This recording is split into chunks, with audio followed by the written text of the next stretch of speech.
happened? They canceled Anime North. No, they also canceled Comic-Con and Anime Expo, and oh my god, guys, for everybody who goes to the anime cons and the Comic Cons, I'm so sorry. Oh man, this thing's kicking our ass, isn't it? But hey, you got me here to entertain you with your anime fix, so why the hell not? Let's continue. Hey guys, what's up? It's BigJackFilms here. Welcome back to the InuYasha vlogs. These are episodic reviews or story reviews of arcs of episodes from the show that I do every Monday, pretty much going through the entire series, for those who don't know. We're on our way kind of at the end, I think, of Season 1? I'm not too sure how many episodes are left in this season. I'm just going as I go along, depending on the arc. But today we are looking at episodes 22 to 23, I think. It's a two-part event, which I am declaring as the KIKYO'S Wandering Soul arc, basically. And from that title, you can pretty much guess what it is. So, where we last left our heroes, we have unveiled our greatest enemy, Naraku. He is our big boss villain for the show, and he will stick around for quite a while, but in his last, in their first encounter with him, InuYasha cut his back, showing a spider, he disappears and retreats just like General Grievous does in the Clone Wars, which is another show that I know I have to get to at some point. But anyway, so we're on this two-parter arc, which basically has our heroes essentially going on a little side quest, continuing looking for the shards, and also their hunt for Naraku, which they have lost complete track of. So they come across a village whose lord or lady of the king of their castle of this village has been put kind of under a coma for some reason. She will not wake up. So obviously Miroku, being the one thinking like, oh, I'll help this poor lady out while also proposing to her, while Kagome and InuYasha handle the demon wherever it's at, the possessor. But, that's not the only thing that happens in this arc. So it turns out this, there's several women being essentially put unconscious, and you're like, what the hell's going on? Why are all these women suddenly dropping like flies? Oh no.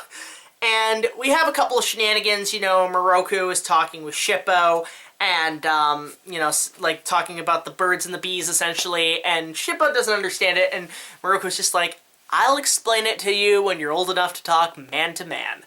And that alone is hilarious. But then we also have Kagome and InuYasha looking after the woman who's essentially unconscious. They get a little close for some reason. You know, InuYasha's just kind of shrugging off Miroku, but Kagome's kind of leaning next to him, and he's like, isn't this a little close? And obviously, hijinks, hilarity, ha ha ha, you know, like, wrong messages and everything. By the way, this two-parter is easing with sexual tension. I'm not gonna lie on this one. So, basically, the, women suddenly rise up like something out of The Exorcist. The power of Christ compels you! But InuYasha is able to get rid of the demon, and it turns out to be this weird elasmosaur eel sperm-looking thing that is apparently taking the souls of these women. And they're in these little orbs. So it's essentially, they're soul collectors, which is what the series is known to call them. So the soul collectors basically take off, and our heroes follow suit. Little do we all know that the soul collectors are controlled by the priestess KIKYO. Now, yes, KIKYO has returned. Again, for the second time now. This will be a running thing in the show. Actually, a running gag the fans have. KIKYO is essentially the Kenny of InuYasha, but I love this character. So anyway, KIKYO has returned and has been living the life of a normal priestess with taking care of some children, including one named Sayo, and who she's been really fond of because it reminds her of her older sister Kaede from 50 years ago, who is now an old lady. But meanwhile, these priests show up and say, you're not part of this world, we can sense that you are of some sort of possessive demon evil thing. And KIKYO's the one to shrug them off and be like, yeah, fuck off, you guys, you know, I'm taking care of the kids right now. But then during a night of exorcism, the priest ends up being slain by KIKYO, who turns out to be the one who is actually collecting the souls of dead women, and we don't know why. And Obviously, Sayo experiences this and is completely traumatized, and it's honestly a pretty sad scene to see the only reminiscent of Kikyo's younger sibling pretty much tarnish her off. So Kikyo leaves pretty damn sad. Meanwhile, InuYasha and the group find out about Kikyo's survival and that she's the one controlling these soul collectors. So InuYasha, thinking that he had lost her on the cliff when she was resurrected by Urusue, follows suit to find Kikyo and try to sniff her out and basically try to find some redeeming qualities and maybe finally break down the truth that, hey, someone tried to deceive us. Somebody tried to break us up 50 years ago, and that guy is the fucking problem. We need to work together on this. But in reality, he's going to pretty much see if she's alive, and if she's alive intact, who knows?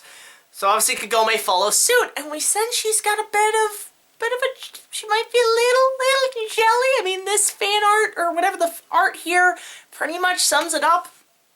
So, turns out Kikyo leaves a barrier around this forest, and only one who's able to go through is InuYasha and Kagome. Kagome gets to Kikyo first, who is in a really nice position. Actually, she's kind of just chilling in a tree like this, just like, don't mind me, I'm gonna go chill in this tree. But then she wakes up to see Kagome, and he's like, oh, so it's you! Who has my goddamn soul in my body? Okay, I'm just gonna paralyze you and tie you to this tree with my soul collectors. Okay, and at first I'm just like, oh, this is getting a little kinky right now. What the hell, Kikyo? What are you doing here? But Kagome tries to tell her that, hey, you know, like, something else is up. Listen to us, Kikyo. And she's like, nah, I'm gonna send InuYasha to hell. I'm gonna take his heart. I'm gonna rip his fucking heart out like Kali Ma in Temple of Doom. And you're just like, what the fuck? I mean, she's obviously oblivious to what the hell happened 50 years ago between the two. So then InuYasha shows up, and you're just like, ooh, this is gonna get awkward.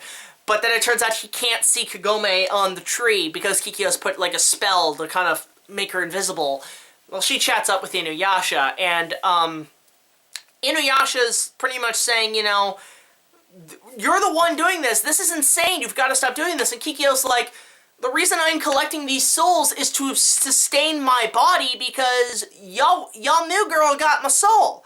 So basically, because Kagome is the reincarnation of Kikyo and has the soul essentially tacked inside her for good, Kikyo has now had to deal with drastic measures to keep herself alive by stealing the souls of other women in order to sustain her body because it's still made of bones and graveyard soil. Obviously InuYasha is trying to reach out her hand and say, let me help you, and immediately pretty much confesses that he loves her by saying, I never stopped thinking about you, not even for an instant. Great line, by the way, all echoed out. It's fantastic. Kikyo ends up crying. It's actually kind of emotional. But here's the big thing about this is, like, do you ever notice that every anime just has a struggle to have these characters just say, I love you? They never do that. They have to find some other way to word it while being subtle about it. It's like, just say it. Just confess your love. Confess your love, InuYasha, to this woman who's dead. Meanwhile, Kagome's kind of all hearty about it, and she's seeing the whole fucking thing. This is like cheating on a whole nother level. Spoilers. But then, Kikyo grabs InuYasha, gives him a big old hug, and you're like, oh, that's sweet. Then she fucking kisses him! Whoa! Okay, this pretty much confirms that they were in love 50 years ago. They had a thing going on. God knows how far that went. We'll find out later. But anyway, they're holding each other in this wonderful embrace of animation. Like, the animation on this episode's pretty good, minus what we'll talk about in part 2. So basically, as that's going on, and Kagome's seeing all this, and she's like, you bitch! You bitch! And basically, as that's going on, you know, like, pretty much Kagome's giving that look like, can you guys just get a room, for fuck's sakes? But then it turns out Kikyo is actually dragging InuYasha to hell! And you're like, whoa my god, did Sam Raimi direct this episode? Oh my god! But they're descending straight to hell, and Kagome's trying to tell Kikyo, bitch! This Naragu guy fucked with both of y'all! Snap the hell out of it and let go of InuYasha! And some sort of power burst thing happens, and then Kikyo kind of drops down. InuYasha's out, pretty much wakes up from his unconsciousness that Kikyo put on him, and then sees Kagome, and then obviously Kikyo flees and takes off. And then she gives this look. She's really sad. You can tell how much damage this whole thing has done to her. And she looks at InuYasha and is like, does this girl mean more to you than I do? InuYasha's just like, It's this really funny, like a little awkward moment. She takes off with her soul collectors into the sky. Okay. But anyway, Kagome takes off, InuYasha follows, and this one of the funniest moments in the entire first season is where she's just like, alright, I know y'all and Kikyo were a thing. I need to go away for a bit. Y'all be cheating on my ass. And InuYasha's like, no, I'm not. Like, dude, Kagome, what are you talking about? And she's like, oh, I had a front row seat. Dude, Kagome, come back. Sit! Again, classic joke. And basically, she takes off back to her own timeline, just for now to take a break.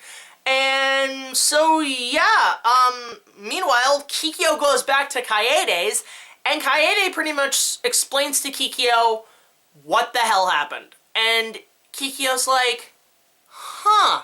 She doesn't even glance an eye at it. She's again, soulless, if you will. She's very just like, huh. So it was all a ruse.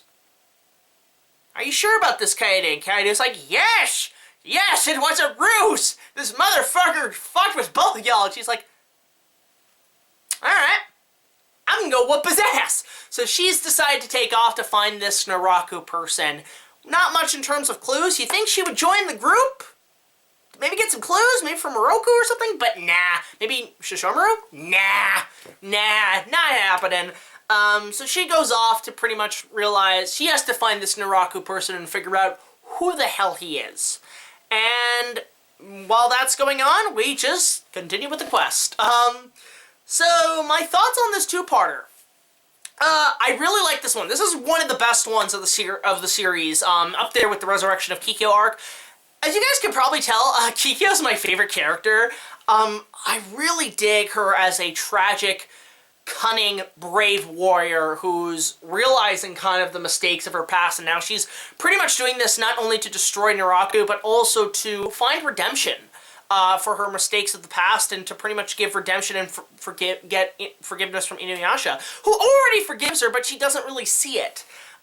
We see the very first conflicting relationship, the love triangle of the series, which is pretty common now. Not much actually more in Hollywood, but really just this was one of the first big love triangles in anime, and it involves InuYasha, Kikyo, and Kagome, and he has to decide which one he wants. And at the end, he's like, I suppose I can't have both of them. And you're just like, you are just asking for a three-way, aren't you, buddy? But yeah, like, the acting's fantastic, especially from Willow Johnson, who plays Kikyo, Monica Story, who's Kagome, and Richard Ian Cox, once again, does fantastic as InuYasha. All the tension's there, all the romance is there. You see that these two, InuYasha and Kikyo, did have a real love story connected to them, and there's a whole episode that's way past in the later season, and we'll get to that at some point, but it really shows that these two were really in love. They really cared about each other, and just fate and the dark side and all that horseshit completely fucked them over. So it's kind of like Anakin and Padme, except done right. So acting's all great and everything. The music's fantastic, again. I do have one complaint, though, and that's in the second part, which is known as Kagome's Voice and Kikyo's Kiss. Great title, by the way. There's some good titles in this. The first one's called The Wicked Smile, Kikyo's Wandering Soul. And the problem I have with part 2, the goddamn director of animation on this one, the one from the Hellpainter episode that had the fucked up noses, that shit is back, and I think it's pretty much the last time we see this, but who the fuck gave this animation director reins to one of the best episodes, to one of the best written episodes, and fuck up the noses? We have the Barbra Streisand upside down nose error again, and you're just like, God damn it, dude. Like, the one thing that pretty much distracts you through this whole episode, and is one of the worst aspects of one of the worst filler episodes in the first season, and it's front and center right here in this second part, which is supposed to be the main aspect, and you fucked it up. God damn it. Okay, thankfully, this is pretty much the last time we see the upside-down noses, I believe, in the show. Quality does get much better, so that guy got fired after 2 tries. Thank God. Because there are much better episodes down the line that don't deal with this problem. But still, it's a big distraction. And it really kind of, when you're transitioning from the part 1 to part 2, it really fucks up your continuity sensor overloads. Like, what the fuck happened to the animation? No! Not the fucking upside down noses. Everybody looks like Barbara Streisand. No. No. So, I like this episode, minus one big problem. But I'd give this one definitely probably about a 9, a 9.5. It would get a 10 out of 10 had it not been for that animation error, unfortunately. But I overall enjoyed it, and I'd say again, this is one of the best episodes to check out of the first season. Definitely worth, on your to-do list. But yeah, I really enjoyed this. Again, guys, if you want to, support the channel and you want to support the potential for an InuYasha fan film, go check out our Patreon. Just $1 more will get you early access to all of our content, as well as other special features, rewards, and so on. And, yeah, all your donations are definitely welcome. And I guess we'll tune in next time. I don't even remember what the next arc is. I think it's where we're introduced to a certain set of Slayers, maybe? You know, Slayer. No, not Halo. But we're going to be introduced to a certain set of characters, or one character in particular, who will essentially become part of the Fellowship. And you'll have to find out what happens in that round. So, what are your thoughts on this 2-parter? Let me know in the comment section below. And don't forget to like and subscribe. And I will see you guys later. This is BigJackFilms signing off saying, if you got a girlfriend and your ex is dead, don't be a necrophilia. Later.